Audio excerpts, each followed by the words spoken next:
ప్రభా మరి 7 దినములు ప్రదక్షిణ చేసిన తర్వాత గోడలు కూలెను అని రాయబడిన మాటను బట్టి మేము ఈ వాక్యమును ధ్యానించుచుండగా ధ్యాన వాక్కులు పరికింపచేయండి. ఆ సమయమున నేనుండి మాట్లాడతాను అన్నారు. మీరుండి నాలో ఉండి మాట్లాడితే పూర్తి ఆహారము అందరికీ అందుకోగలరు. నన్ను మరుగుపరిచి నాలో ఉండి మాట్లాడండి. కొన్ని వారందరిలో ఈ వాక్యం ఫలింపజేసి మేము కూడా అటువంటి గోడలను పడగొట్టే శక్తి మాకు సంఘానికి అందరికీ దయచేసి. ఈ శక్తి మాకు అవసరం. ఎలా కూలగొట్టారు, మేము ఎందుకు కూలగొట్టుకోలేకపోతున్నాము, ఎందుకు దాని వయస్సులోకి వెళ్ళిపోతున్నాము, దాని వయస్సు నుంచి ఎందుకు బయటపడలేకపోతున్నామో తెలుసుకుని ఈ వాక్యం ద్వారా బలపడి మేము కూడా దాని కోటకు కూర్చే శక్తి అందరికీ దయచేయమని దాతని యేసువారి పరిణామం కూర్చున్నాము తండ్రి, ఆమీన్. ఇక్కడ ఎరికో కోట గోడలు అని ఉన్నాయి.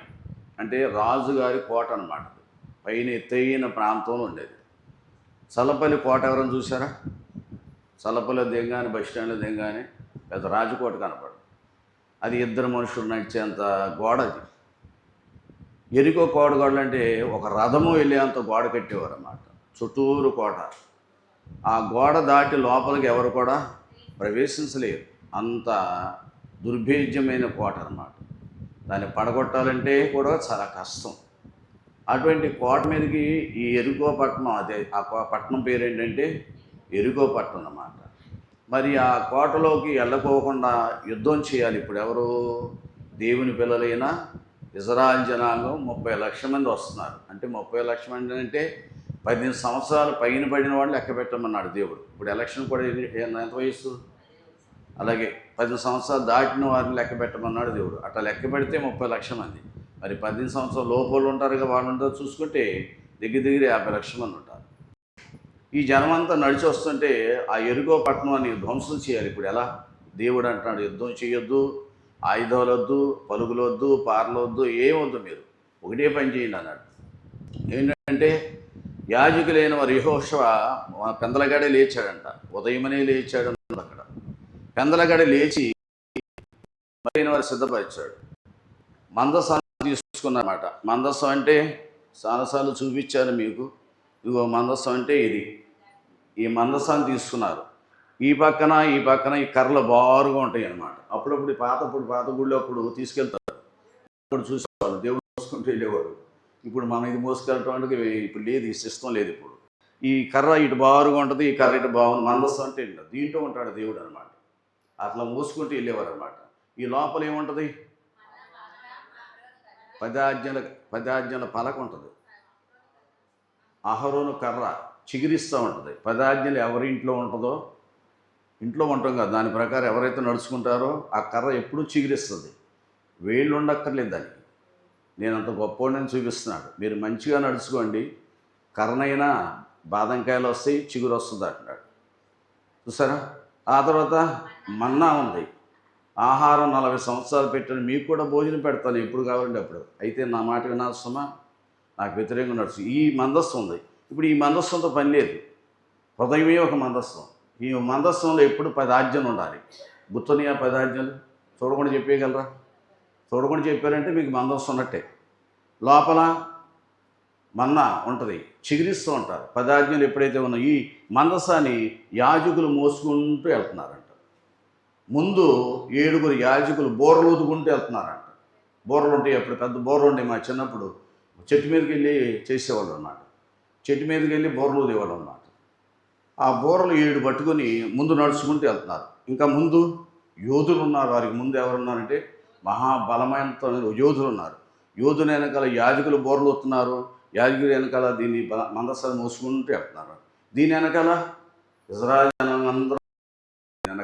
జనం అందరూ కూడా వస్తున్నారు. ఈ మందసాన్ని మోసుకుని వెళ్తున్నారు అన్నమాట. చెప్పాడు దేవుడు, దీన్ని మోసుకుంటూ వెళ్ళండి, కోట చుట్టూరు తిరగండి అన్నాడు. ఎన్ని లక్షల మంది?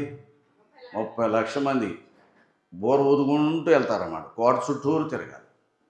ఆ ఊరు చుట్టూరు, మన మచిలీపట్నం చుట్టూరు అనుకుందాం శుభ్రంగా.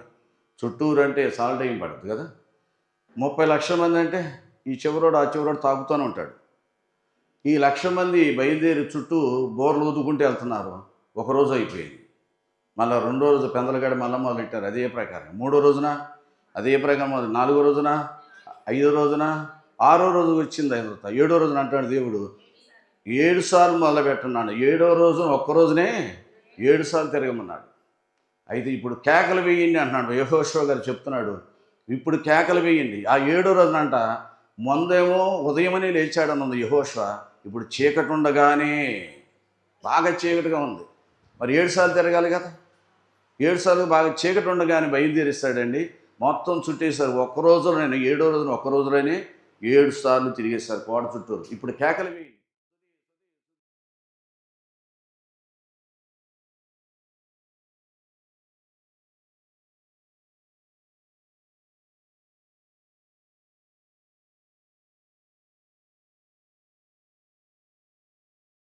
సరే, మీరు మహిమ అంటే మీకు నెరవేరవలసిన కార్యాలు నెరవేరుస్తే అప్పుడు నన్ను మహిపరుస్తాడు, నాకు దేవుడు కార్యం చేస్తాడు అని. రెండోది, నేను వానికి దేవుని రక్షణ కనపరుస్తాను. స్తుతి స్తుతి స్తుతి అని ఎవరైతే చేస్తారో వాళ్ళకి నేను దేవుని రక్షణ కనపరుస్తా. మూడోది, నేను వానికి మార్గం సిద్ధపరుస్తా. ఇంత ధన్యత కలిగించి ఈ మాటని, స్తుతి అనే మాట, సంతోషం, నాకు ఎన్నో మేలు చేశాడండి, అమ్మో అసలు ఎంత తప్పించాడు అంటాం. ఈ రుణం ఎలా తీర్చుకుంటాం మరి ఆయనకి? స్తుతి చెల్లించడమే రుణము. రుణం తీర్చడం అంటే స్తుతి చెల్లించడమే.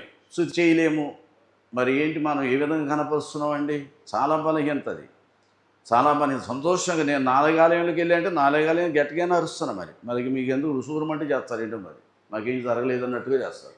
ఎంతో సంతోషం చేయాలి. మరణం తప్పించాడు, వివాహాలు జరిగించాడు, దాన్ని విడిపోయిన తప్పించాడు, గొడవలను తప్పించాడు, మరణాన్ని తప్పించాడు, వ్యాధిని తప్పించాడు, క్యాన్సర్ అని తప్పించాడు. ఆయనకి ఎలా చేయాలి నువ్వు? అసలు రుణం తీర్చుకోలేవు అన్నమాట. ఏ డాక్టర్ వల్ల చేయలేదు. కానీ మనం శుద్ధి చెయ్యం. ఈ ఎరుగో గోడ చుట్టూరు 7 సార్లు తిరగానే ఎవరో పడగొట్టినట్టుగా గొడవలతో డబడబడబడ పేకమేళ్ళు పడిపోయింది, అంతా పడిపోయింది, శుభ్రంగా ధ్వంసం అయిపోయింది. మరి నీ ఇంట్లో ఎందుకు భర్త మార్పు రావట్లేదు? భార్య ఎందుకు మారట్లేదు? ఇందులో ఎందుకు పిల్లలు మారట్లేదు? ఇంట్లో మాకు సమస్య ఎందుకు తీరట్లేదు? పరీక్ష చేసుకోవాలి. మనదే లోపం, దేవుడిది కాదు. మనలో ఏదో చెడ్డ లక్షణాలు ఉన్నప్పుడు కొన్ని కార్యాలు మన ఎడల జరగవు. అప్పుడు దేవుడు మాకు చేయలేదు అని నింద తప్పించి వేరే ఒకటి ఉండదు మనకి.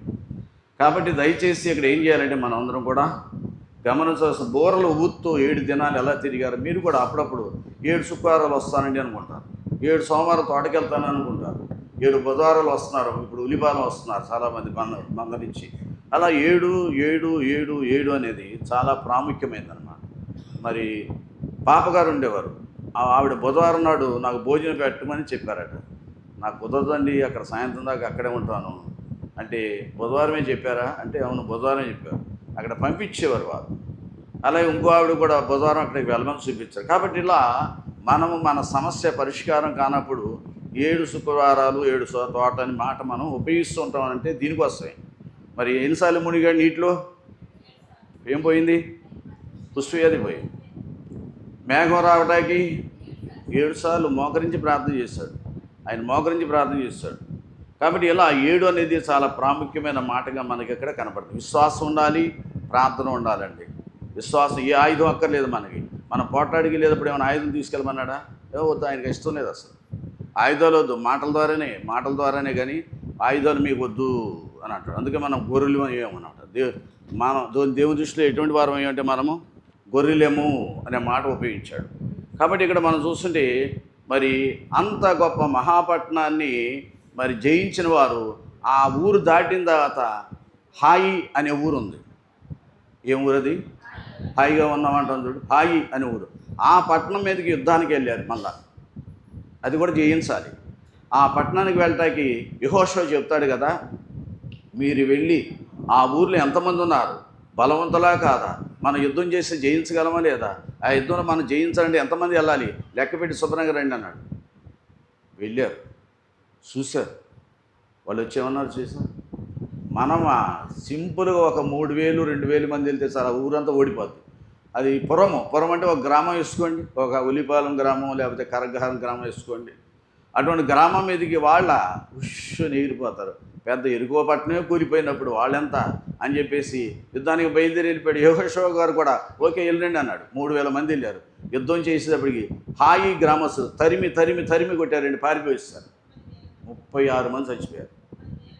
అన్ని వేల అన్ని కోట పడగొట్టడానికి ఒక్కరు చచ్చిపోలేదు. కానీ ఇక్కడ 3000 మంది వెళ్తే 36 మంది చచ్చిపోయారు. తరిమి తరిమి కొడుతుంటే పారిపోయి వచ్చారు. ఏంటి తేడా ఏంటి?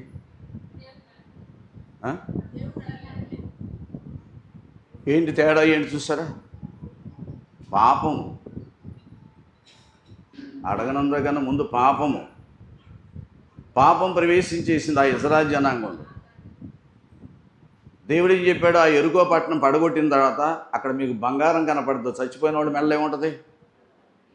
మన 77 సంవత్సరాల తుఫాను వచ్చింది. ఓ పోలీసు వాడు వెళ్ళి బంగారం ఉందని చెప్పి లాగిండాడు. దుమ్ములు వేసిందంటే శవం.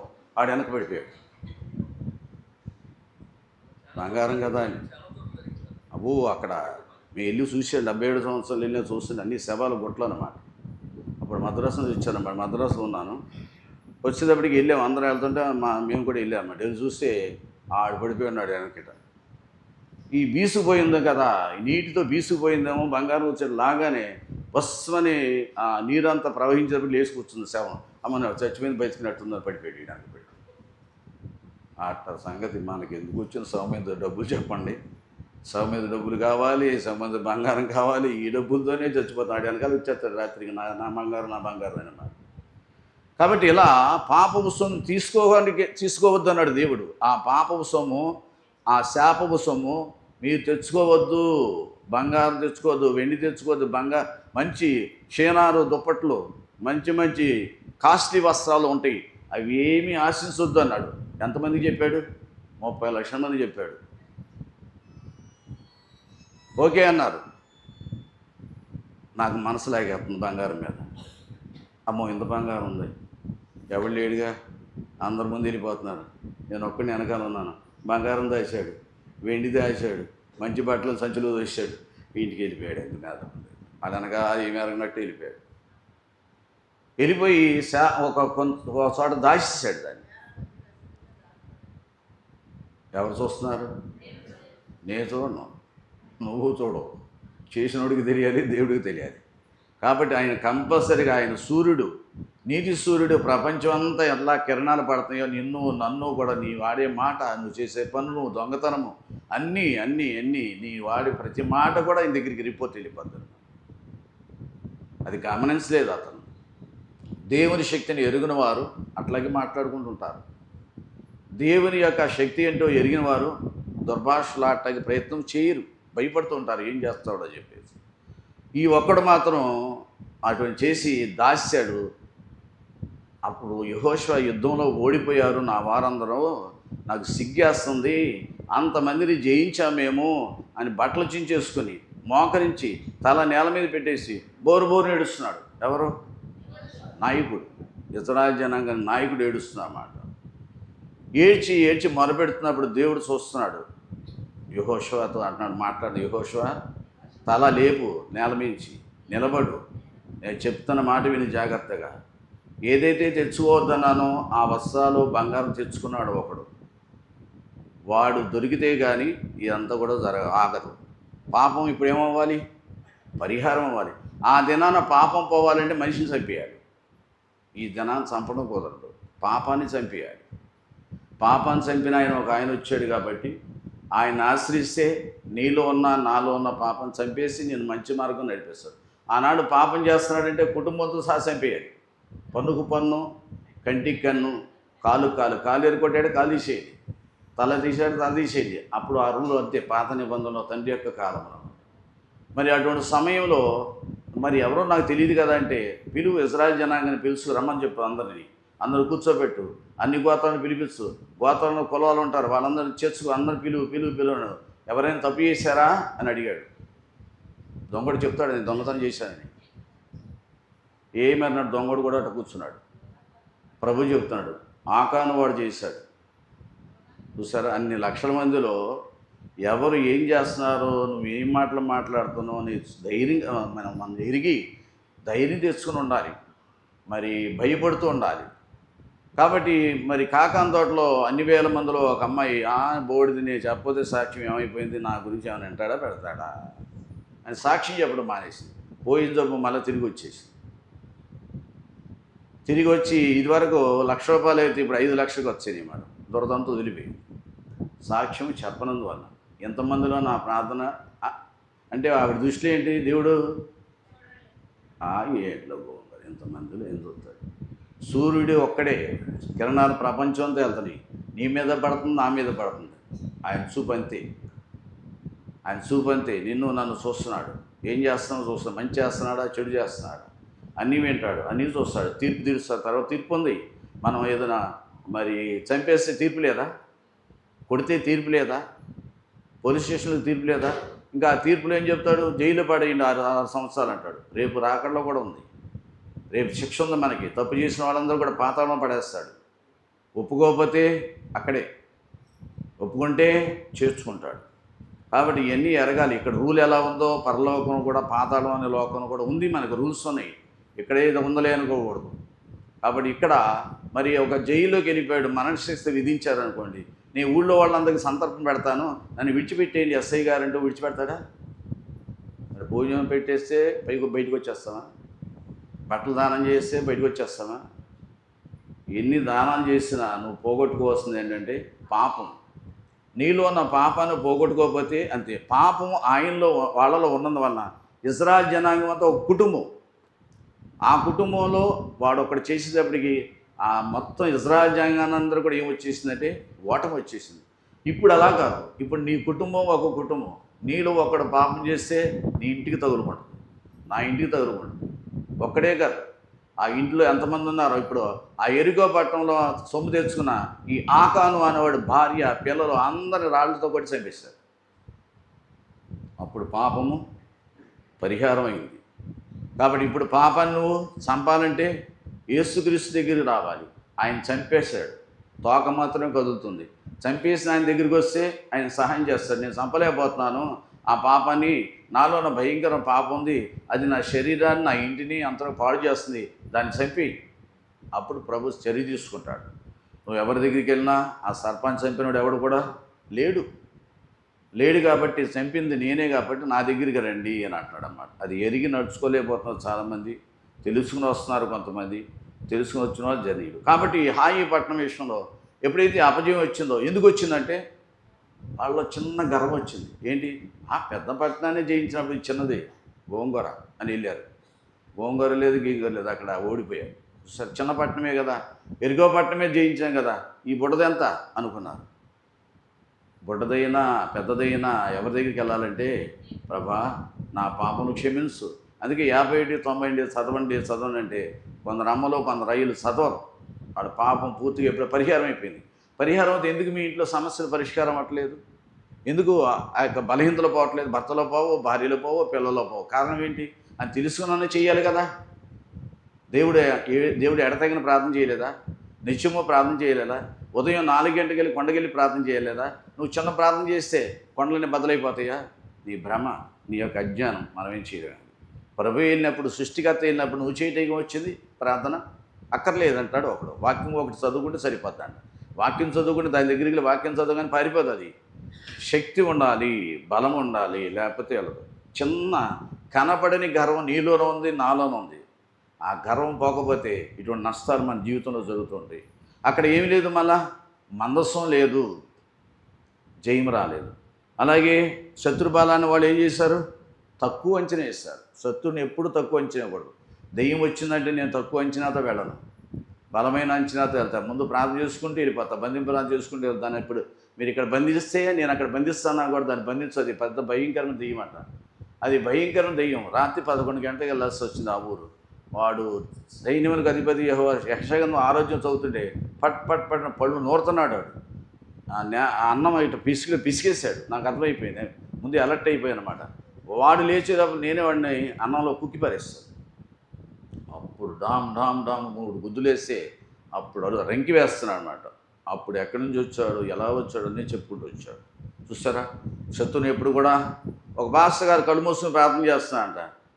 కళ్ళు తీసేలోపల కానుక సంచి లేదట. దొంగోడి దగ్గర ఎటువంటి ప్రార్థన చేస్తారట. దెయ్యం వచ్చినప్పుడు దొంగోడి దగ్గర, మనుషుల దగ్గర కళ్ళు మూసుకుని కాదు, దేవుడి దగ్గర కూర్చొని కళ్ళు మూసి ఆయన ఏమి వెతుకుపోడు నీ దగ్గర. కళ్ళు మూసుకున్న చోట అన్ని చోట్ల కళ్ళు మూసుకోవటం మంచి పద్ధతి. మన పాస్టర్ గారు కళ్ళు మూసేవాడు కాదు. ఎవడేం చేస్తాడు పోయి. ఒక పాస్టర్ గారు ఆ దెయ్యం మహా పెద్ద దెయ్యం మాట ఒక ఊళ్ళో చేస్తానంట. ఆ దెయ్యం వరి బీజం పెట్టేసుకున్నాడు. కళ్ళు మూసుకుని వీడి ప్రార్థన చేయటం ఏంటి చూసారా? దాని దగ్గర చాలా జాగ్రత్తగా ఉండాలి. శత్రువు దాన తక్కువ అంచనా మనము వేయకూడదు. చాలా జాగ్రత్తగా ఉండాలి, లేకపోతే మన మీద దాడి చేస్తారు. ఇక్కడికి వచ్చింది ఒక ఆవిడ విజయవాడ నుంచి అండి. నా పేరు ఎవరు చెప్పాడు, ఎక్కడికి కిందకి వచ్చావు, మా కాకన తోటగా పోవచ్చుగా అంటే మీ పేరు చెప్పాను. అమ్మ నా పేరు పెద్ద పడేయండి, ఇక్కడ తీసుకొచ్చావు, నాకు బోర్డు పనులు ఉన్నాయి, ఇప్పుడు మీరు వచ్చారని ఎవరేంటో తెలియదు వచ్చానంటే ఇగో మా చెల్లెలు భయంకరంగా నాశనం అయిపోతుంది అని చెప్పేసి ఏంటంటే ఇట్లా చెబుతుంది. నేను ప్రార్థన చేయలేదు, ఇది మళ్ళీ ఎక్కడికి వెళ్ళిపోద్ది, అంత జయం వచ్చిందా ఎక్కడికి వెళ్తుంది, మళ్ళీ పెద్దవాడిపోతుంది. నాకెందుకు ఇది చెప్పాలండి? నువ్వు బలవంతురాల్లో కనపడుతున్నావు, నీ చెప్పిన ప్రార్థన చెయ్యి, అది వెళ్ళిపోద్ది. 7 సార్లు దొల్లుతుందంతే. మచిలీపట్నం ఈ మందిరం అంతా దొల్లేస్తుంది. నేను అలా చూస్తూ కూర్చున్నాను. నేను లోపల అనుకుంటున్నాను అమ్మాయి తిరుగుతానే ఉంది, ఈ అక్క తిరుగుతుంది, దానికి కూడా తిరుగుతానే చేస్తూ ఉన్నాడు. 7 సార్లు అన్నీ అయిపోయినాయి, పోవట్లేదు సార్. అప్పుడు నేషనల్ తీసుకొచ్చి లాచి ఒక్కడి కొట్టే నుదుటి మీద డాములు పడిపోయి అప్పుడు వెళ్ళిపోయింది. మళ్ళీ వచ్చింది అమ్మాయి బెదవాడే. చూసారా? కాబట్టి ఇలా మనం శత్రువుని చాలా తక్కువ అంచనా వేయకూడదు. దెయ్యం దగ్గర ఆటలాడకూడదు మనం. ఏమండి, ఒక అమ్మాయి అమ్మ అందరిని ఎత్తి మీద చేయి పెట్టొద్దు, చేసుకోవద్దు నా మాటినంటే చేయి పెట్టేసి పాస్టర్ గారు ఎట్టగా అంటాడు, చేయి పెట్టి చేసేసిందండి. ఆ అమ్మాయి మీద ఉన్న 4 దెయ్యాలు ఈ అమ్మాయి మీదకి వచ్చి బట్టోడు తీసుకుని తిరుగుతుంది. సరే, వినరు కొంతమంది. కాబట్టి మనం ప్రార్థన శక్తి ఉంటే చేయాలి, లేకపోతే చేయకూడదు. కాబట్టి గుడారంలో ఏం ప్రవేశించింది? పామా? ఆ పాపం నిద్రపోతున్నారా? పాపం పాము లాంటిది. అది కనపడదు. ఇంట్లో బుస్సలైనా పడతాయి, భర్తలో బుస్సలు, భార్యల బుస్సలు, పిల్లలు బుస్సలు కొడుతుంటారు. కానీ ఈ బుస్సను బట్టి మీరు అర్థం చేసుకోవాలన్నమాట. ఆ పాము కనపడదు కాబట్టి కనపడని పాము చంపాలంటే ప్రార్థనే. అది చచ్చిందనుకో ఇక గొడవ లేదు. యోనా బోట్లో వెళ్తున్నాడు, తుఫాను వచ్చింది. ఎవరి వల్ల అంటే అందరిలో కన్నా యోనా ఒక్కడే తప్పు చేశాను. మీ ఇంట్లో అందరిలో ఒకడు తప్పు చేస్తే మీ ఇంటి కూడా తుఫాను వస్తుంది. గాలివానలో అని పాట పాడుకోవాలి. ఏమండి, తుఫాను వస్తుంది అప్పుడప్పుడు. ఆ తుఫాను తగ్గాలంటే మనం కూడా తుఫాన్లాగా లేవాలన్నమాట. ప్రార్థన చేయాలి, ఆ పాపం చనిపోవాలి. ఎప్పుడైతే వస్తువులన్నీ పడేస్తారు, విలువైన సామాన్లు పడేస్తారు, ఆహార పదార్థాలు పడేస్తారు. ఎందుకని? బోటు తేలిక బుద్దేమో అని. అసలైన బరువు ఎవరో అయ్యగారు రాశారు. అంతరికన్నా బరువైన భారమైన వాడు ఎవడంటే ఆ బోట్లో యోనానే. పాపం చేసినవాడు ఎవడైతే ఉంటాడో ఇంట్లో భార్య అయినా, భర్త అయినా, అత్త అయినా, కోడలైనా ఎవరైనా వాడు బోటు మునిగిపోతుంది. చీటీ వేస్తే యోనా పేరు వచ్చింది. యోనా గారు ఏం చేస్తున్నాడు? బుర్ర నిద్రపోతున్నాడు కింద. ఎవరు గొడవ ఉండదో కింద కూర్చుంటే. అప్పుడప్పుడు పైన రవర్లో ప్రార్థన చేస్తారు, కిందకు వచ్చి నిద్రపోతుంటారు కొంతమంది భక్తులు. ఏమంటే బోటు మునిగిపోవటానికి పాడు నిద్ర, ఇంట్లోనే నిద్రే, గొంపలో నిద్రే, ఇక్కడ నిద్రే, ఎప్పుడు నిద్రే. ఆ రాకడ వచ్చినప్పుడు కూడా నిద్రే. ఏమండి, నిద్ర. కాబట్టి ఈ నిద్రపోతున్న యోనాని చూసి ఏమన్నాడైనా, నువ్వు దున్నపోతా. మన ఇంట్లో కొంతమంది లేవరు, రాదు ఇక్కడికి. 7 గంటలంటే ఆఫీసర్లాగా వస్తారు, ఎమ్మెల్యేలాగా, ఎంపీలాగా వస్తారు. ఏమండి, చాలా నేరం. మీరు ఆఫీస్కి వెళ్ళేటప్పుడు లేట్కి వెళ్ళకూడదు, ఒక పనిలో పని చేసే లేట్కి వెళ్ళకూడదు, స్కూల్కి వెళ్ళే పిల్లలు లేట్కి వెళ్ళకూడదు, మీరు మాత్రం లేట్గా రావచ్చు. అక్కడే పాపం చేస్తున్నాం. కాబట్టి చిన్న ఇవన్నమాట. ఇదేముందలే, వాళ్ళలో కనపడి గర్వం ఎలా వచ్చిందో మనలో కూడా. అందరూ పాపం చేయవలసిన అవసరం లేదు, ఒకరు చేస్తే చాలు. ఒక వ్యక్తి పాపం మొత్తం జనాంగాన్ని ఏం చేసింది? అపజయం వచ్చేసింది. చూసారా? కాబట్టి తిమోతికి రాసిన మొదటి పత్రిక 5వ అధ్యాయము 24వ వచనంలో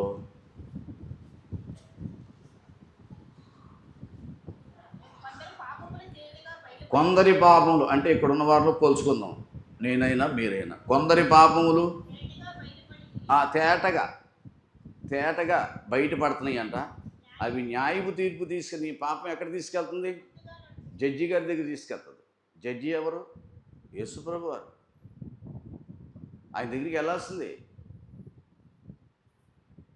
ఆ తర్వాత మరికొందరి పాపములు వెనకాల వెళ్ళి కూడా. అందుకే పాపం నిన్ను చంపును.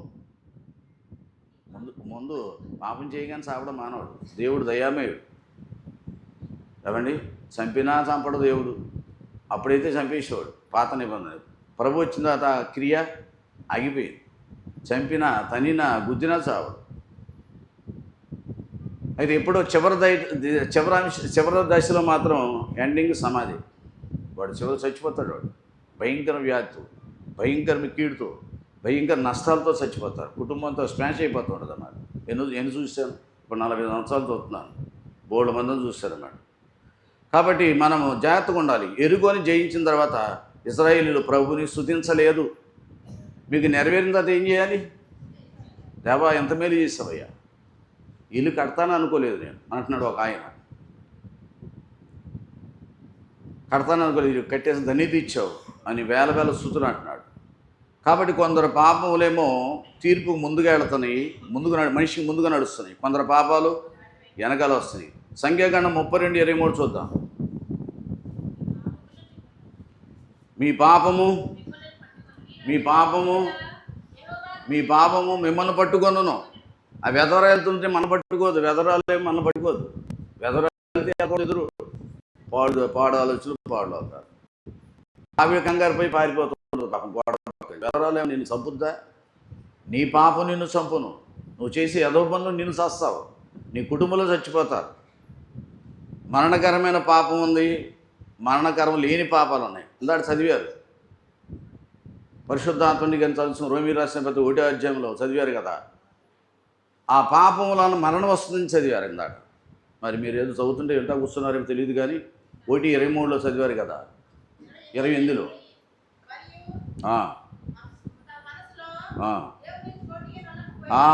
దేవునికి చోటివ్వండి, నాకు చోటివ్వండి అమ్మా అన్నారా లేదా ప్రభువారు? దేవునికి చోటివ్వాలి మనం. దానికోసం ప్రయాసపడతలేదు చాలామంది. డబ్బుకు చోటిస్తున్నాం, ఇతరులకు చోటిస్తున్నాము, అని చోటిస్తున్నాము, లేకపోతే చెడు చేసిన వాళ్ళు చోటిస్తున్నాం, కానీ దేవుని మాత్రం చోట్లేదు. చూసారా? అందుకని మనం ఆలయంలోకి వస్తున్నాము. ఎవరు వస్తున్నారని వస్తున్నారు మీరు? నాకన్నా ముందు టైం ప్రకారం ఆయన వచ్చేస్తాడు. మనం రాకపోవచ్చు. 7 గంటలు ఇవాళ ఆరాధన అంటే ఆయన 7 గంటలు వచ్చి కూర్చుంటారు. అంతే. నాకు అది అనుభవం. లేకపోతే ఎంత ముందు రావాల్సిన పని నేను అరగంట ముందు ఎందుకు వస్తాను? నేను కూడా హాయి కూర్చోవచ్చు. ఏం కూర్చోటం, ఏం పడుకుంటాం, ఏ లోపం ఏంటో, ఎప్పుడు పడకే. ఒకసారి నేను అట్టగా అవినిగడ్డ అవతల పిట్టలంకి వెళ్ళి వస్తున్నాను. బస్సు దొరకలే, అక్కడ లేటుగా బయలుదేరింది. వచ్చేటప్పటికి చిన్నమ్మ అని ఉంటుంది, కొంతమంది తెలుసు. ఆవిడ చాలా ధన్యురాలు, పెద్ద ఆవిడ. కుటుంబం అంతా మారలేదు, కానీ ఆ మహాతల్లి అలా ఓర్చుకుంటూ వచ్చేది పాపం. ఎన్ని హింసలో, ఎన్ని ఇబ్బందులో అట్లాగే వచ్చేది పాపం. నేను అన్నదాన్ని ఉదయం 7 గంటల నుంచి ప్రారంభించాడు. ఇప్పుడు ఉదయం 7 గంటల శుక్రవారం ఎలా మొదలు పెడతానో అలా మొదలెట్టేవాడు. మొదలు పెడుతుంటే నేను ఇలా ఆలస్యం అయిపోయింది. గబగబా దిగి ఇంటికి వెళ్ళి బస్ స్టాండ్ దిగి ఇంటికి వెళ్ళి స్నానం చేసి బయలుదేరి వచ్చేటప్పటికి 7:15 అయిపోయింది, 7:20 అయిపోయింది. ఉన్నారా? చిన్నమ్మగారు వచ్చారా? వచ్చాను కానీ వెళ్ళిపోదాం అనుకున్నానండి. రిక్షావాడిని ఆగున్నాను. అయ్యగారు లేరంటే వచ్చేస్తూ ఉన్నాను. ప్రార్థన చేసుకు వచ్చేస్తా. కళ్ళు మూసుకుని ఏమన్నారండి? నేను ఉన్నానుగా. ఎవరు ఉన్నారంట? శుక్రవారం అయినా ఏ వారమైనా ఆయన వస్తారు. మేము చేసినా, కోడలు చేసినా, ఎవరు చేసినా కాబట్టి వచ్చేస్తారండి. అది గమనించి ఆయన ఉన్నారని రావాలి మన భయంతో. ఒక ఇంటికి కొన్ని ఇళ్ళకి వెళ్తాం, ప్రార్థన చేస్తూ ఉంటాం. దేవుడు కుర్చీ వేస్తారు ఒకసారి. ఆ కుర్చీని తనుకుంటూ వెళ్ళిపోతున్నారు. ఆ కుర్చీ తీసి అదొక పాపం. మన కుర్చీ వేసి కూడా ఏం చేస్తున్నారండు? అక్కడ ఉన్నాడు అని పెట్టి వేసిన వాళ్ళు కుర్చీ కాలు తగులుతుందేమో ఆలోచన ఉండాలి కదా. ఆ స్పర్శ లేదు, ఆ ఆలోచన లేదు. అదొక కుర్చీ అంతే. కాబట్టి ఇక్కడ మనం గమనం చేసిన పాపం నిన్ను తరుమును, పాపం నిన్ను చంపును, పాపం నిన్ను పట్టుకొను. పాపం వల్ల నీ ఇంట్లో అన్నీ కూడా భేదాలు, కలహాలు, ఇబ్బందులు వచ్చేస్తాయి. దావీదు గారు ఎన్ని జయించాడండి? మొత్తం జయించి పారేస్తాడు. అపజయం అనేది ఎక్కడ లేదు. కానీ ఒక విషయంలో అపజయం వచ్చేసింది.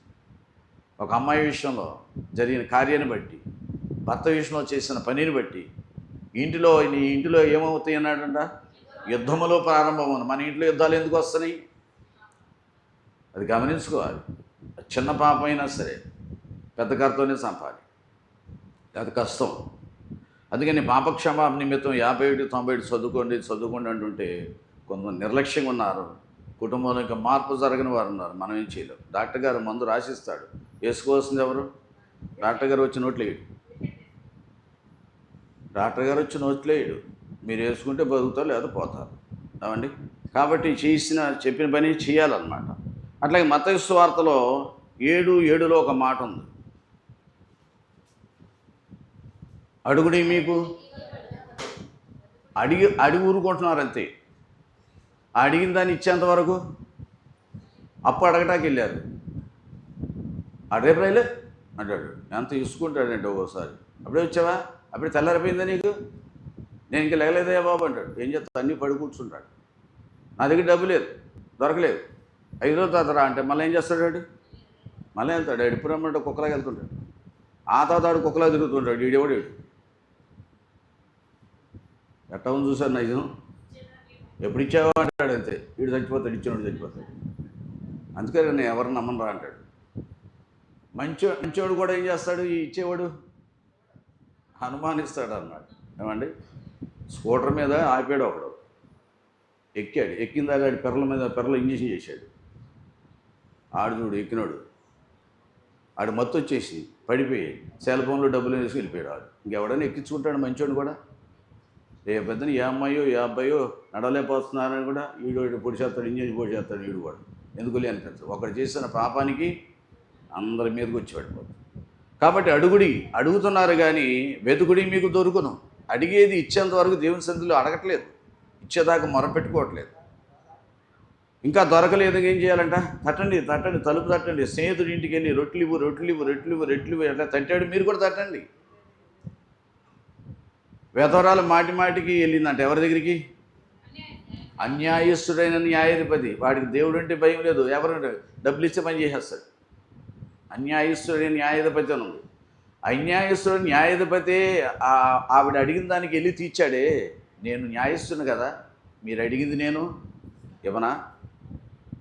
చూసారా, వీళ్ళు అడగటంలో తేడా. అడిగి ప్రభా వెళ్తున్నాను, ఆశ ఏం చేశాడు? దేవుని యొక్క స్థితిని నిలబెట్టినవాడు, ఆశ తల్లి చేస్తేనే శిక్ష విధించినాడు. అటు గొప్ప రాజు చిన్న తప్పు చేశాడు, నిర్లక్ష్యం వచ్చేసి దేవుడు కోపం వచ్చింది. దేవుడి వైపు తిరగట్లేదు, మానేశాడు.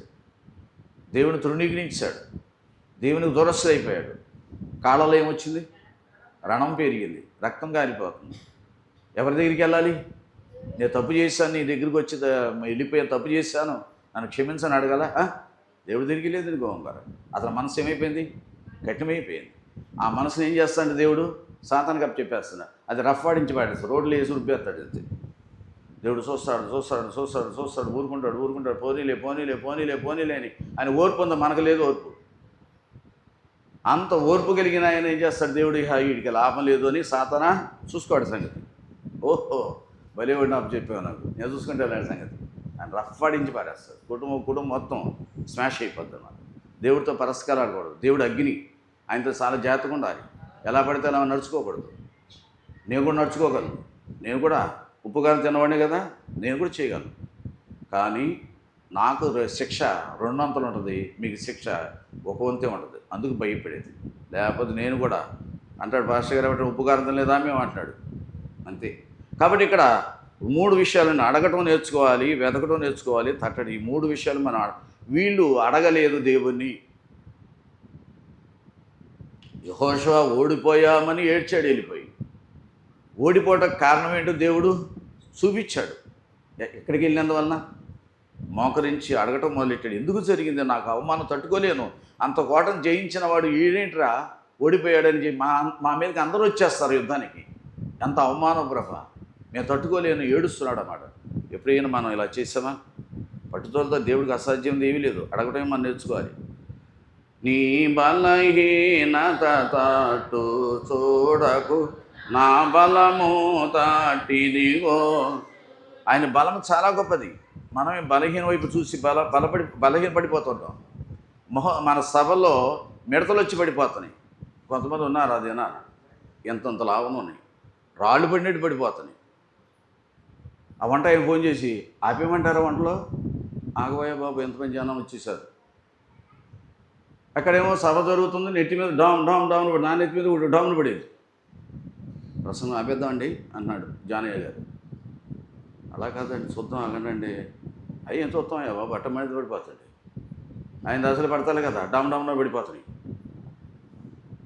జనాలు కూడా ఓలేసిపోతున్నారు. మన వాళ్ళు ఏం చేశారు, మన యూత్ అప్పుడు కర్రకి గుడ్డకి ఆయిల్ వేసి కాలుస్తున్నారు. ఓడి చచ్చిపోతే మళ్ళీ 100 వస్తున్నాయి. అది నీ బలహీనత. కాలుస్తే చచ్చిపోతాయి అనుకుంటున్నాం. అసలైన వాడిని పట్టుకోవట్లేదు మనం. ఇప్పుడు ఇలాగే వాళ్ళు నీరు ములి ఓడలో నీరు వచ్చేస్తాయి అంటే వాళ్ళు ఏం చేశారు, శిష్యులైన వారు తోడుతున్నారు. ప్రభు నీళ్ళు వచ్చేస్తున్నాయి అని అడిగారా? నిండా మునిగిపోతుంటే నీకు చింత లేదా అన్నట్టు. మనం ఎటువంటి వాళ్ళు ఆయనకి చింత లేదట అండి. ఎప్పుడైతే అట్ట మీద పడిపోతున్నాయో, విపరీతంగా పడిపోతున్నాయో, బంధింపు ప్రార్థన ఉంది. 3 సార్లు చేయి స్వరం చెప్పినప్పుడు వాళ్ళు చెప్పినట్టు చేసాం. అందరు నిలబెట్టేశారు. అందరు నిలబడండి, అన్ని మిషన్ వాళ్ళు వచ్చారు, విపరీతంగా వచ్చేసారు. 3000 పైన వచ్చేసారు.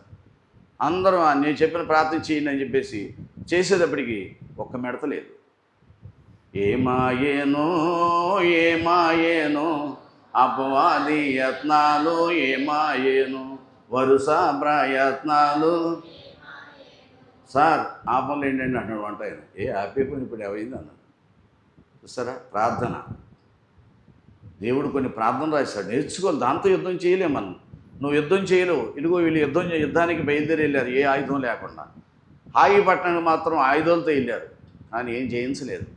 దేవుడితో చెప్పు, దేవుడితో మొరపెట్టుకో. స్వరం వచ్చింది, 3 సార్లు బంధింపరాంతి చేయనని, అన్నీ చచ్చిపోయినాయి. ఒక 3 మాత్రం మిగిలినాయి. ప్రసంగ బలం ఉంటుంది కదా, ఇది దాని మీద రౌండ్ కొడుతుంది. అమ్మగారు వస్తున్నారు అనగా అందరూ లేచాం. అమ్మగారు నాయకు చూసి, ఏంటండి 3 మిడతలు నా చుట్టూ తిరుగుతున్నాయి ఏంటి? అమ్మ మీకు సాక్ష్యం చెప్పడానికి మిగిలి. సాక్ష్యం ఏంటి బాబు? అందరూ వెళ్ళిపోతే సాక్ష్యం మీకు ఎలా తెలుసు? మేమున్నాము అని చెప్పేసి 3 ఉన్నాయమ్మా. ఇప్పుడు దాకా ఈ మిడతలతో యుద్ధం చేస్తాము, లేకపోతే ఈ మిడతలు 3 మీకు కనపడిపోతే మీరు నన్ను అడిగేవారా? తోటలోకి వెళ్ళి ఎంత ఘనంగా చెప్పారేంటి అమ్మగారు. అంటే అయ్యగారి గదుల పైన గదులు గదించి నా ఎదురుగుండా నేనే ఉంటాను. క్యాస్ట్ అనమాట. నేను లెక్క పెడుతూ కూర్చున్నాను. బాబు గారు గది ఎదురుగుంటాను అనమాట.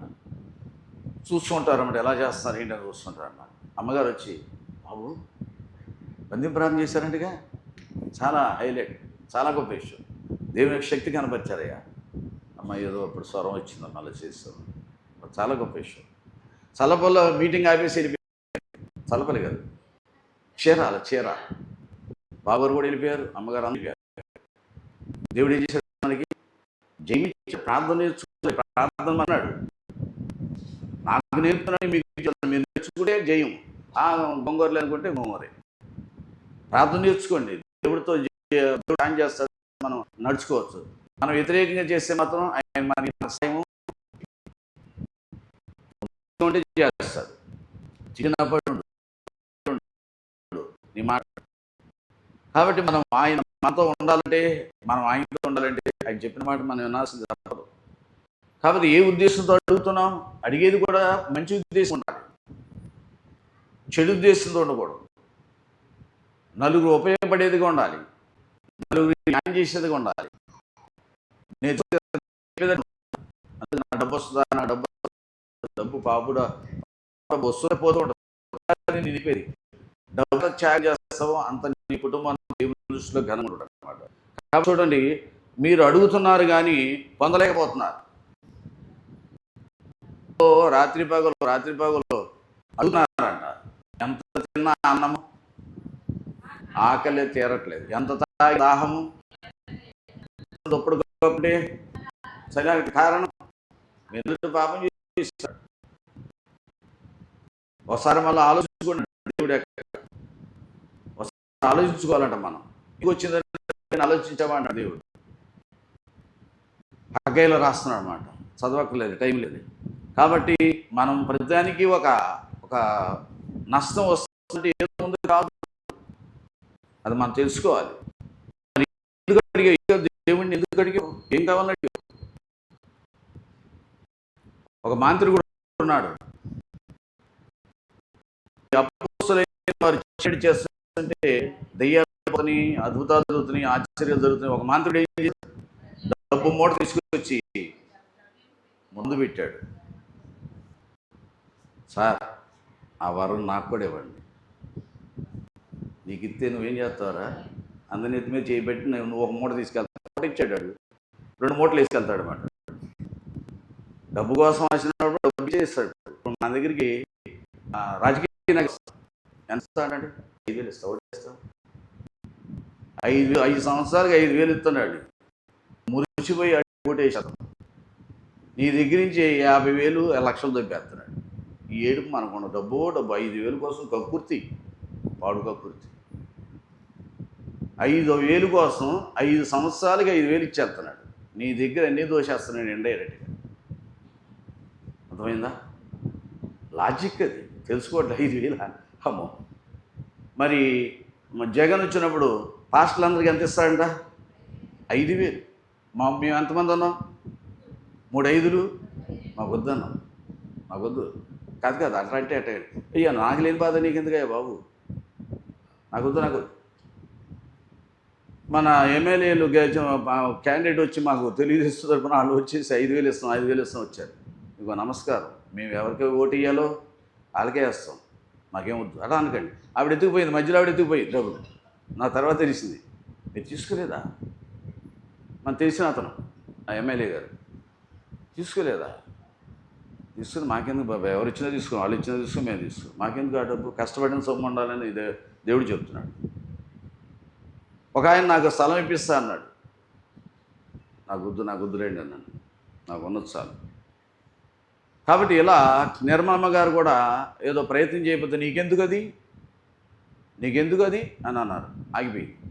మనం వస్తుందంటే, ఫ్రీగా వస్తుందంటే పినాయిలను కూడా కొన్ని తీసుకెళ్ళిపోతాం. డబ్బు వస్తుందంటే చాలు, ఎంత కక్కుతో అంటే అరే ఇది ఎందుకు మనకి, దీనివల్ల ఏంటి ప్రయోజనం ఏంటి, నాకు ఇవ్వలేదు దేవుడు, ఇది ఒక అవమానం కదా అనే ఫీలింగు. ఒక ముసలం ఉంది చర్చిలోకి వచ్చేది కదా, ఉల్లిపాయలు మస్తానమ్మ ఆవిడ పేరు. దశంభాగం వేటాకి వస్తుంది ఆవిడ. ఒకసారి నడిచి ఆవిడ వస్తుంది, హైనీసుకుని ఎదురుగుండా కూర్చుని ఉంది. ఆవిడ చూసి ఆ ముసలమ్మని పలకరించండి, భోజనం చేసిందో లేదో అడగండి. నువ్వు అడుగుతావా, నేను అడుగుతానా? అడగండి అని అంటాను. అమ్మ భోజనం చేసి వచ్చాను బాబు. ఎవరు అడిగారు? అమ్మగారు అడగమన్నారు. అలాగా భోజనం చేయకపోతే రోజు వచ్చి ఇక్కడ వచ్చి మధ్యాహ్నం భోజనం చేసి వెళ్తున్నాను. నాకొద్దు, భోజనం ఫ్రీగా పెడతారా? వచ్చేస్తాను అన్నాడు.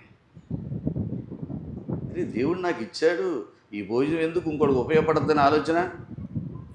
ఫ్రీగా అవుతుంది, ఈ డబ్బులు దాచుకోవచ్చుగా అనుకుంటున్నావు నువ్వు. అది వెళ్ళిపోతున్నాడు, దాన్ని నీకు తెలియదు. అయితే పోతమే అది. మన కవర్ చేసి డబ్బులు ఎవరు కావాలో అడుగు, వచ్చి తీసుకెళ్ళమని. బాబు డబ్బులు వద్దు. మనం అయితే ఉద్యోగం చేస్తున్నాం, ఉన్నాం ఇంటికాడ అసలు ఇవ్వట్లేదమ్మా, డబ్బులు ఇవ్వట్లేదు. చర్చిలో తోస్తుంది ముసలిది. డబ్బులు ఉన్నాయమ్మా, సంపాదించుకున్నాను, పిల్లలు ఇస్తాను, నాకు వద్దు.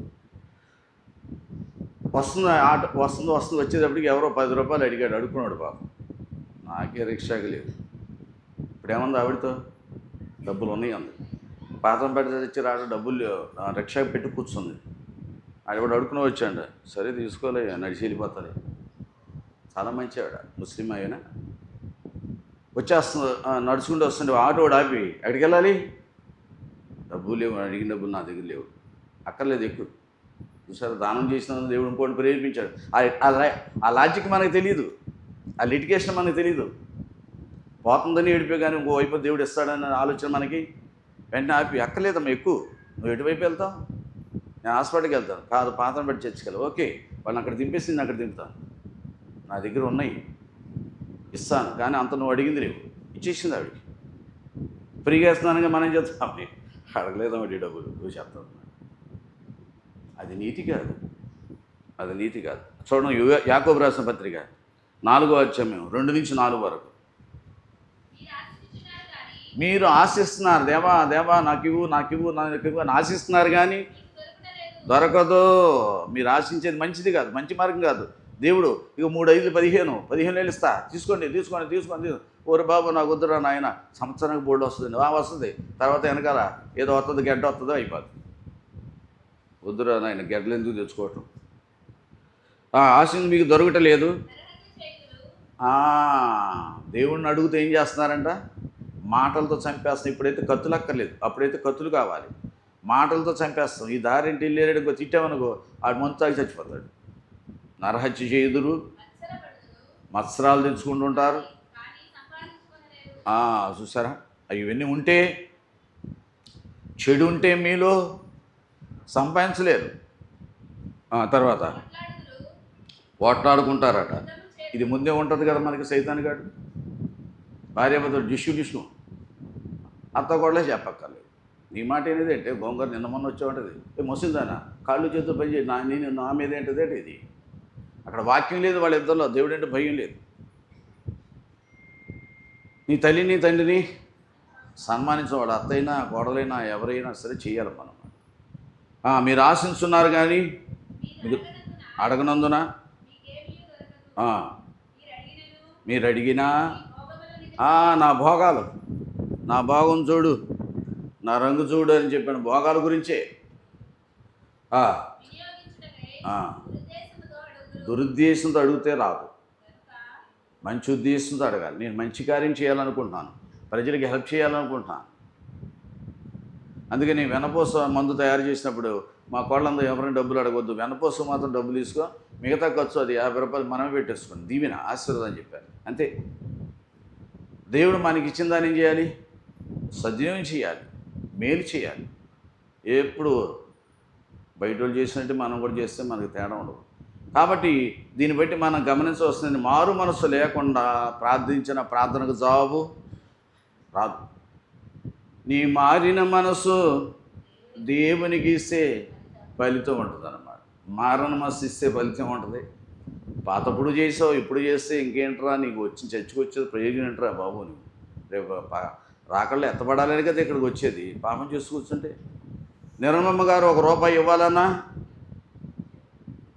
నిద్రపోదు, ఇవ్వాలన్నా నిద్రపో. మనం ₹1 గోంగూర మనం ఇచ్చేదంటే ₹1 నిన్ను కిందకు లాగుద్ది. మీకు తెలియదు ఈ సీక్రెట్. ₹1 మనం ఇవ్వాలన్నా నా ₹1 నాకు ఎత్తావా, నా ₹1 ఇదేంటి తెక్కలది ₹1 కూడా అడుగుతున్నాను అనుకుంటావు. నువ్వు తెక్కలది కాదు, మంచిదే, మనం తెక్కల వాళ్ళం. దేవుని దగ్గర ఎలా ఉండాలి? బయట అలాగే ఏడ్చే, దేవుడి దగ్గర అలా ఏడిస్తే ఇంకా తేడా ఉంది నీకు వాళ్ళకి.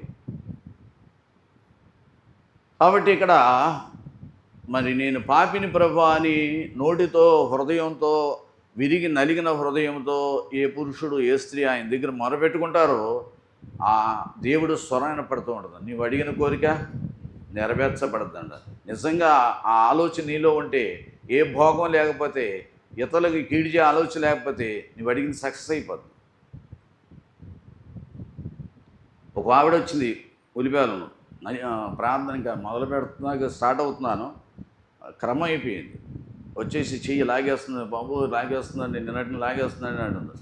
నేను ఊరి చెయ్యి పెట్టి ప్రార్థన చేసి బంది వెళ్ళిపోతుంది. ఏంటి తగ్గిందా, ఊరు వెళ్ళిపోతున్నాం ఏంటి అన్న.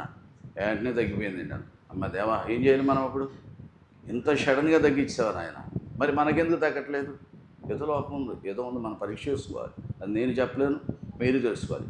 కాబట్టి అడుగుడి మీకు ఇవ్వబడిన విషయంలో క్షమాపణ ఉండాలి నీలో. మనుషులు ఏముండాలంటే, మనం క్షమించలేము ఇతరుల్ని మనం క్షమించలేము. అంత మేకులు కొడుతుంటేనే, ఒళ్ళంతా హోనం చేస్తుంటేనే వీరేం చేస్తున్నారో మనం క్షమించలేవు. అటువంటి మనసు మనకు లేదు. అటువంటి ప్రేమ కనుక నువ్వు ఉంటే నువ్వు దేవుడివే. దేవుడు లాంటి వాళ్ళం. దేవుడు కాదు కానీ దేవుడు లాంటి వాడు కింద వచ్చేస్తావు. ఆ ప్రేమ ఉండాలి మనకి. అందుకని మీరు చెడ్డవారేయండి. అందుకని మీరు అడుగుతున్నారంట, మీరు చెడ్డవారేయండి. మన మంచోడు కాదు, నేను కూడా మంచోడు కాదు. నాకుంటే తప్పులు నాకుంటాయి. అది దేవుని దృష్టిలో తప్పు, మీ దృష్టిలో కాకపోవచ్చు. నాకున్న బలహీనతలు ఉన్నాయి, దేవుని దృష్టిగా ఇష్టం లేని పనులు. నాకు ఆ బలహీనత ఇతరులకు హాని చేసి కాదు, నాకే హాని చేసేయి. కాబట్టి ఆయన దేవుని దృష్టిలో ఉన్నాయి. నేను తప్పు చేస్తాను, అందుకని మీరు చెడ్డవారేండి. మీ పిల్లలకి మంచి అడుగుతున్నారు కదా, ఇస్తున్నారు కదా. మీ పిల్లలు, మీరు చెడ్డవాడు, మీ పిల్లవాడు చెడ్డవాడే, అయినా ఇస్తున్నారు కదా. మా మోషే ఒకసారి చిన్నప్పుడు 8వ తరగతి 9వ చదువుతున్నాడు, 9వ తరగతి 10వ తరగతి తెలియదు కానీ జీన్స్ ప్యాంట్ కొనుక్కోవాలంటే అడిగి నాన్న అక్కడ జీన్స్ ప్యాంట్స్ ఇవ్వండి. ఎంత ఉంటుందిరా? ఏముంటుంది 890 అమ్మా, 890 900 ఏదో 90 రూపాయలు ఉందనుకున్నాను నేను.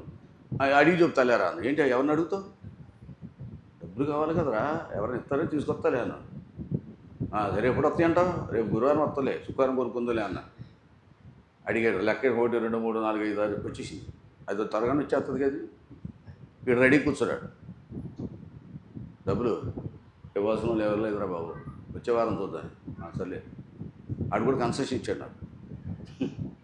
రెండో వారం ఏమైనా మళ్ళీ ఎక్కడికి వచ్చాడు. అమ్మ నీడు వచ్చేస్తున్నాడు, దడదాడు వచ్చేస్తాను. డబ్బులు వచ్చాయా? రాలేదు. ప్రార్థన ఎప్పుడు ప్రార్థన చేస్తావు, ఎప్పుడు వస్తాయి? వచ్చేవారం వెళ్దాం. వచ్చేవారం కూడా వెళ్ళా. నువ్వు అడుగుతావు దేవుడిని, ఎప్పుడు ఏం చేయాలి? అప్పుడు మావిడ రాగా రాత్రి ఆడి భోజనం మానేశాడు. అమ్మ నాయన. స్కూల్ మానేశాడు. అమ్మో సీరియస్ మ్యాటర్ లాగా ఉంది.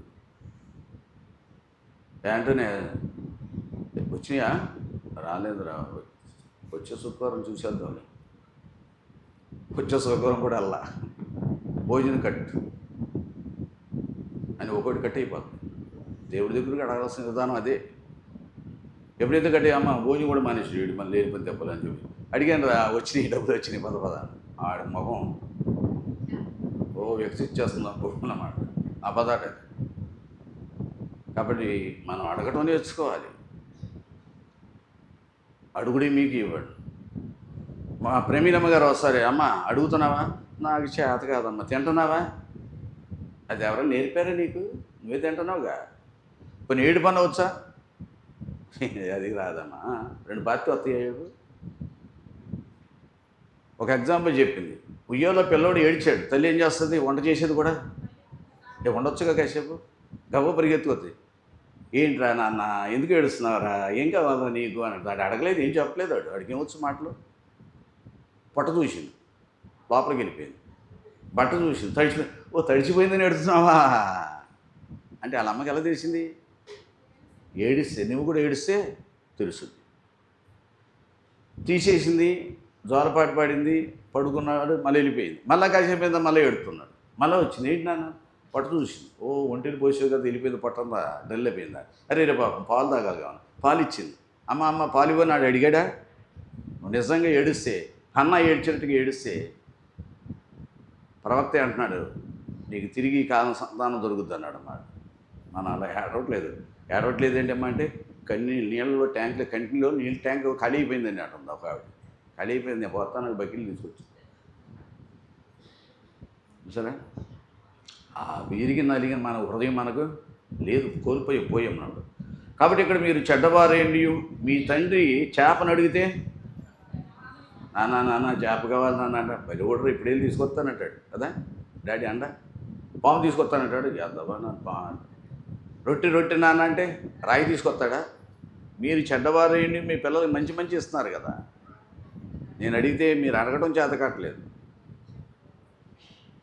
అందుకే శిలువరాజు గారు ఒక మాట అనేవారు, అంటే బాబు గారు వల్ల నాన్నగారు, మీరు అడగడం చేత కాదు, తీసుకోవడం చేత కాదు అన్నారు. మీకు ఇవ్వడం చేత కాదు, తీసుకోవడం చేత కాదు అన్నారు. ఏమండి? అంతా అడుక్కోవటం, జోలి పెట్టి అడుక్కుంటున్నానయ్యా అంటుంది. ఆవిడ ప్రార్థన చేస్తుంది, జోలి పెట్టి అడుక్కుంటుందట. ఆయన ఏమైనా డబ్బులు వేసా? ఇది నీ తండ్రికి జోలి పెట్టుకో అడగాల్సిన పని అనేది. ఆవిడ చీర ఉంది, చీర పట్టుకుంటా అంటుంది. అయ్యా నేను అడిగింది నాకు అయ్యయ్యా అంటుంది. ఏం లేదు అంటే డబ్బులు వేసాను. ఏంటి పడింది అని సౌండ్ చూసింది. ఏంటి అడుగుతున్నావుగా, జోలి పెట్టి మరి అడుగుతున్నావుగా. అడుక్కున్నవాడు అడుగుతాడమ్మా. తండ్రిని అడుక్కోవాల్సిన పని నా తండ్రి అంతే, ఇవ్వాల్సింది నాకు ఇవ్వాల్సిందే. కాబట్టి ఇక్కడ మీరు చెడ్డవారేండి మంచి కాబట్టి మన అడగటం నేర్చుకుంది మీకు నేర్పుతున్నాను, నేను నేర్చుకున్నాను మీకు నేర్పుతున్నానండి. నేర్పుతున్నాను కాబట్టి డబ్బులు ఏమని అడగట్లేదు సుమా. డబ్బులు వద్దు, ప్రభువు చూసుకుంటారు, ప్రభువు సరి చేస్తుంటారు. కాబట్టి పాపంలో వచ్చేది జీతం మరణం. పాపం చేయండి భక్తులారా, నేను జీతం ఇస్తానంటున్నాడు. ఎవడు? మరణం కల్పించేది సాతాను. పాపం చేయండి, బాగా చేయండి, నేను జీతం ఇస్తా. మరణము. పాపం నుంచి బయటికి రండి, నేను మీకు జీతం ఇస్తాను. ఏమిస్తాడు ఆయన. చూసారు, ఇక్కడ ఒక అతను తప్పు చేస్తే మొత్తం అంతా మునిగిపోయింది. మరి నినివే పట్టణం అంతా పాపం చేశారు, అందరూ వ్యభిచారులే. నినివే పట్టణం మొత్తం ముసలోడు కాచి లేవలేని వాడు కూడా అమ్మాయి ఎక్కడ ఉంది, అమ్మాయి ఎక్కడ ఉంది అంటాడు అన్నమాట. దుర్మార్గం పట్టం అన్నమాట. వాడు యంగ్ స్టేజ్ రాగానే అమ్మాయి కోసం లవ్ సీన్లు మొదలెట్టాడు. అటువంటి భయంకర ఊరిది, పాపంతో నిండిపోయింది. ఆ పాపానికి క్షమాపణ లేదు, క్షమించమని అడిగే నాదుడు అక్కడ లేడు. దేవదూతలు వెళ్ళి కూర్చుంటేనే అమ్మాయిలా కనపడుతున్నాడు, అందమైన అమ్మాయిలా కనపడుతున్నాడు. పచ్చగా మళ్ళాడు అంత పచ్చగా ఉన్నట్టు. కామందుడికి ఎలా ఉంటుందంట, అంతగా అట్లా కనపడుతుంది. ఆ అందస్థితి నుంచి బయటపడలేకపోతున్నారు. కాబట్టి ఇక్కడ నలుగురు మనుషులు కనపడుతున్నారు. ఎవరు? లోతు కనపడుతున్నాడు, లోతు భార్య కనపడుతుంది, మరి అబ్రహాం గారు కనపడుతున్నారు, దేవుడు కనపడుతున్నాడు. అబ్రహాము దేవుడు లోతుతో అన్నాడు, నీకు ఏ వైపు వెళ్ళాలో ఇల్లు నాయనా అన్నాడు. నేను బెంగళూరు వెళ్తా, ఆ పట్టణం ఎంత జిగిల్ గల్ అంటుంది. అబ్బో ఇది బాగుంది, నీ ఇష్టం, ఎక్కడికి వెళ్ళాలంటే అటు ఇల్లు. బెంగళూరు అంతా పప్పు డ్యాన్సులు ఎక్కువ. ఏంటి పప్పు అంటే నేనేంటో అనుకున్నాను. నేను పప్పు అంటే ఏంటి వెళ్తావా ఏంటి, అసలు ఏంటి డ్యాన్స్ ఏంటి, 50 లక్షలు టికెట్. అమ్మ 50 లక్షల నాకెందుకు ఆ డ్యాన్సు? బట్టలు తీసుకుని డ్యాన్స్ అంటే అది ఆడవాళ్ళు మగవాళ్ళు డ్యాన్స్ చేసుకోవటమే. చీకట్లో ఎవడు చూస్తాడు? అప్పుడు చూడండి, హోటల్కి వెళ్తే చీకట్లో హోటల్లో ఆడు ఏ బిర్యానీ పెట్టాడు, ఏ మాంసం పెట్టాడు తెలియదు, ఏది పెట్టి కుక్క మాంసం పెట్టి తినేయటం.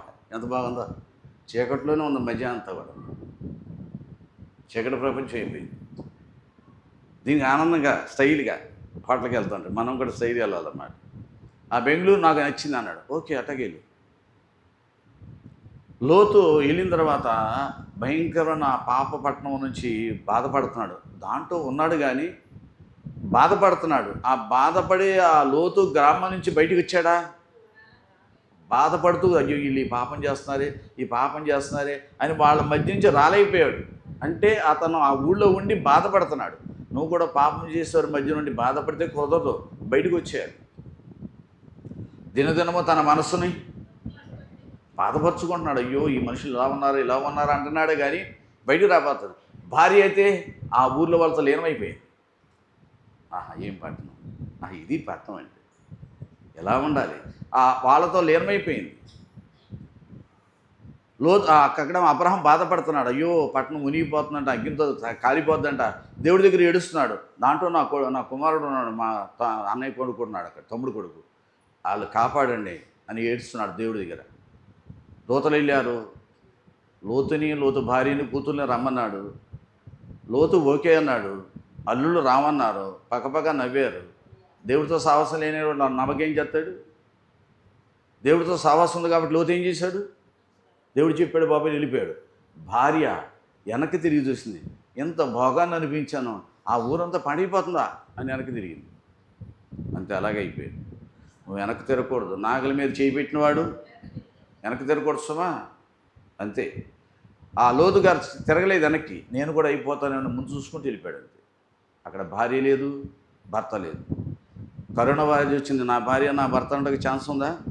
కనీసం భర్త దగ్గరికి వెళ్తా కూడా యోగ్యత లేదు. ఇక్కడైతే నీవు లేక నేను లేక నువ్వు అని పాడుకుంటాం, అన్నీ బాగుంటాయి.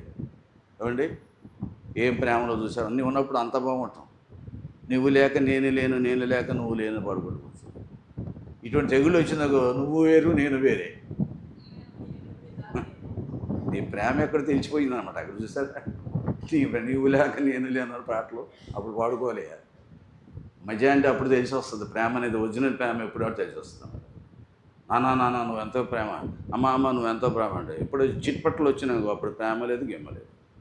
లోతులో ఒక విధమైన ప్రేమ ఉంది. అబ్రహాములో పూర్తిగా ఉన్నాడు, దేవుడు ఐక్యత అయిపోయాడు. అందుకే లోకాశ శరీరాశ నేత్రాశ ఆయనకి లేవు.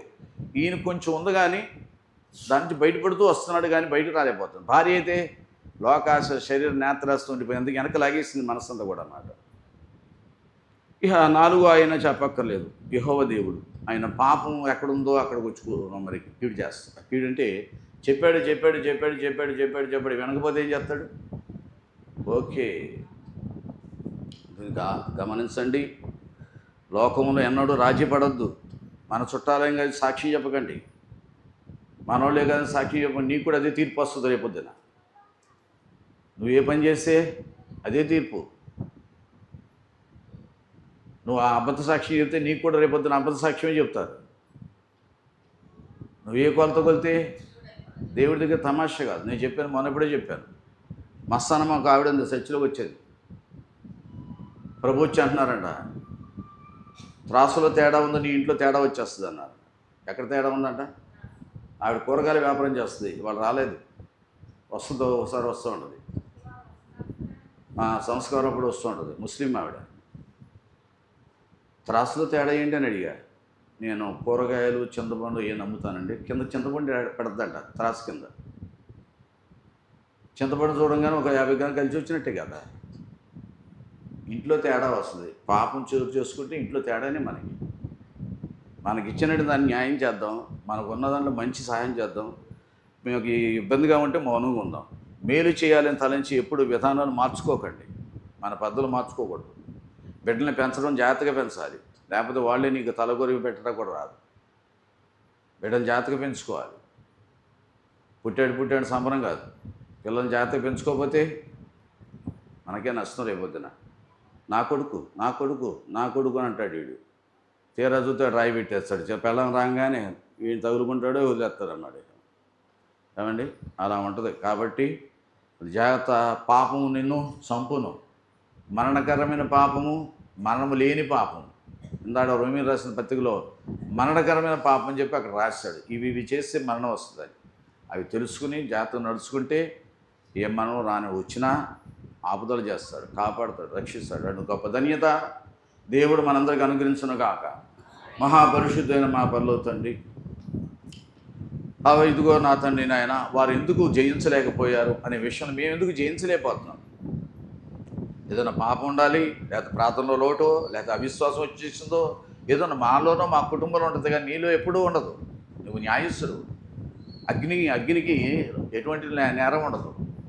కాబట్టి అగ్నితో మేమే చెలగాటం ఆడుతున్నాం. మానవులు కదా, పురుగు లాంటి వాళ్ళు కదా. ప్రభు మమ్మల్ని క్షమించండి, మా తప్పులు క్షమించి మీ ఎదుట భయంతో జాగ్రత్తగా. కరెంటు జాగ్రత్తగా వాడుకుంటే నీకు హాని లేదు, నాకు హాని లేదు. అజాగ్రత్తగా ఉంటే ప్రాణహాని. దేవుడితో చెలగాటం ఆడకుండా జాగ్రత్తగా భయపడుతూ ఉండే ధన్యత నాకు, నా కుటుంబాన్ని కూడా దయచేయండి. ఒకరు ఇక్కడ ఎవరు అడుగుతున్నారో వాళ్ళు కూడా దయచేయండి. దీవించి నీవే మాకు తోడుగుండి ఆయన. నీ రాకడలో ఎవరు విడబడకూడదన్న ఆశ నాకు ఇచ్చిన సంఘస్థంలో ప్రతి భార్య, ప్రతి స్త్రీ, ప్రతి పురుషుడు, ప్రతి బిడ్డలో అందరూ రావాలి. ఒక తప్పు చేశానా నన్ను శిక్షించు, గద్దించు ప్రభా, తప్పు దయచేసి నీ రాకడలో తీసుకెళ్ళాలి. ఆ తర్వాత బ్రతుకు కాదు. ఇప్పుడే అనుభవిస్తున్నాం, ఇప్పుడే చూసిన యుద్ధాలు, ఎక్కడ చూసిన యుద్ధాలే. మాకు గొప్ప యుద్ధాన్ని మానిపించావు. ఎంత మేలు చేసావు, ఎన్ని కోట్ల నష్టం వచ్చేసారు. ఈ డబ్బంతా మళ్ళీ మా మీద పడిపోయేది. ఎంత నష్టమో, ఎంత జనాంగం, 1,00,000 మంది చచ్చిపోయారు, సైనికులు చచ్చిపోయారు, భర్త లేని వారు భార్యలు అయిపోయేవారు వాళ్ళంతమంది. ఎంత ఆపేసావు నాయన. ఆ యుద్ధం ఆపు చేసి ప్రార్థన చేసాము. సడన్గా ఎందుకు ఒక ఆలోచన వచ్చింది. ఒక అమ్మాయి తీసుకొచ్చి చూపిస్తున్నాము, అసలు చేయట్లేదు ఈ ప్రార్థన. గబగబా యుద్ధం చేసాం. తెల్లారబట్టికి వార్త వచ్చేసి యుద్ధం ఆగిపోయింది. ఎంత మేలు చేస్తావు నాయన. నీటికి కరకర ఆహారం. యుద్ధంలో పిల్లకి నీరు లేదంట. అమ్మ అని పిల్లోడు ఏడుస్తున్నాడు. పాలు ఇచ్చే నాదుడు లేడంట. రొట్టి అమ్మ ఆకలిని ఏడుస్తున్నాడు వాడు. ప్రభా, ఆ తల్లి ఒక ముద్ద పెట్టలేకపోయింది. బుద్ధాలొద్దు, మాకొద్దు, మంచి జ్ఞానం ఇచ్చి ఆపించావు ప్రభా. బాంబు ఇప్పుడు మీద పడదో తెలియదు. నీరంతా కలుషం ఎదిగిపోయింది. రక్తధారలు ప్రవహించేస్తున్నాయి. నేను గొప్ప నాశనానికి కోరుకుంటున్నారు. ఒక్కళ్ళు యుద్ధాన్ని ఆగట్లేదు. మాకెందుకో నీ ప్రేమ చూపించావు, మా మీద దయ చూపించావు ప్రభా. అప్పుడు అనిపించింది, అమ్మో ఎంత ఆగిపోయింది. ఆ పిల్లాడు అడుస్తున్న ఆర్తనాదం ఎవరు వెంటలేదు. ఎవరి కాదు పారిపోతున్నారు. ఇంట్లో పొయ్యి ఎలగట్లేదు. ఏ బాంబు మీద వచ్చి పడదో తెలియదు. హైదరాబాదు, ఆంధ్రప్రదేశ్కే మొదట అన్నారు. చాలా ఆందోళన కలిగింది. చాలా ఆందోళన తీర్చేస్తారు ఆయన. అటువంటి మనం తప్పించి మేము కూడా జాగ్రత్తగా, మేము కూడా భయంతో వచ్చేసింది, రాకడ వచ్చేసి దగ్గరికి పడిపోయింది. మా గుణాలు, మా తలంపులు, మా ఆలోచన, మనసు మార్చుకుని జాగ్రత్తగా నేను, నా కుటుంబము, సంఘస్థులు అందరూ కూడా మనసు మార్చుకుని దేవుని భయంతో ఉందాం. జాగ్రత్తగా నాకు చేస్తే మేలు చేయాలని శక్తి ఉంటే మేలు చేస్తాను. నాకుంటే ఒక రూపాయి వేస్తాం, ఒక 2 రూపాయలు వేస్తాం, మంచి చేద్దాం, చెడు చేయకుండా, కీడు చేయకుండా, దుర్భాషలు ఆడుకోకుండా జాగ్రత్తగా ఉందాం. జాగ్రత్తగా ఉందాం. ఆయన దేవుడు, ప్రపంచానంత సృష్టికర్త. ఆయన ముందు నీ ఆటలు కుప్పిగంతులు చాలవు. జాగ్రత్తగా ఉండే ధన్యత నాకు మాకు అందరి. మీరు నాకు ప్రార్థన నేర్పుతున్నారు, నేను ఇక్కడ నేర్పిన ప్రార్థన చెబుతున్నాను, అవే నేర్పుతున్నాను. ప్రభా దీవించడానికి ఏం చేయాలో చెప్పండి. ప్రతి వారికి స్వస్థ రావాలి, ప్రతి వారికి వెంటనే చేయి ముట్టుకోవాలని స్వస్థ వచ్చాయి, చెయ్యి నూనె పడగానే స్వస్థ వచ్చేయాలి, ప్రార్థన చేయగానే స్వస్థ వచ్చేయాలి. అటు వరం దయచేయమని అడుగుతున్నాను ప్రభా. అటు శక్తి మాకు దయ, అది నిలబెట్టుకునే వరం కూడా దయచేయాలి. దీవించి ఆస్తుంది ప్రభా. ప్రతి వారు బాధపడిపోతారు, అనేక ఇబ్బందులు పడుతున్నారు, వాటి ఆ ఇబ్బందులు తీర్చండి. నువ్వు ఆనాడు తీర్చావు కదా అనేక మందికి. అటువంటి శక్తి నాకు మాకు అందరికీ దయచేది, మా కుటుంబాన్ని అందరికీ దయచేది బాబు. అది నిలబెట్టుకుని వరం కూడా దయచేది బాబు. దీవించి ఆశ్రయించమని. ఇదిగో జనము నీకు సొత్తుగా ఇస్తాను ప్రభు, నువ్వు నన్ను అడుగు స్వాస్థ్యంగా ఇస్తాను, భూమిని దిగంతం నీకు సొత్తుగా ఇస్తాను కూడా గొప్ప ధన్యత దయచేసి అన్ని సంఘాలను దీవించి ఉదయం సాయంత్రం జరగ కార్యక్రమం తోడుకోండి. నీ మహిమాతోటి మీ భయంతో భక్తితో జాగ్రత్త నడుచుకుని ధనిగా చివరి దినాలు ఉన్నాం, ఇంకా చివరి దినాలు వచ్చిస్తాం. కాబట్టి ఈ కొద్ది దినాలు జాగ్రత్తగా ఉండే ధన్యత మాకు అందరికి దయచేయమని దాతని యేసుక్రీస్తు వారి నామమున అడుగుతున్నాము తండ్రి, ఆమేన్. మరణాత, అందరికీ మరణాత. నీకు ఏమీ ఇవ్వాలని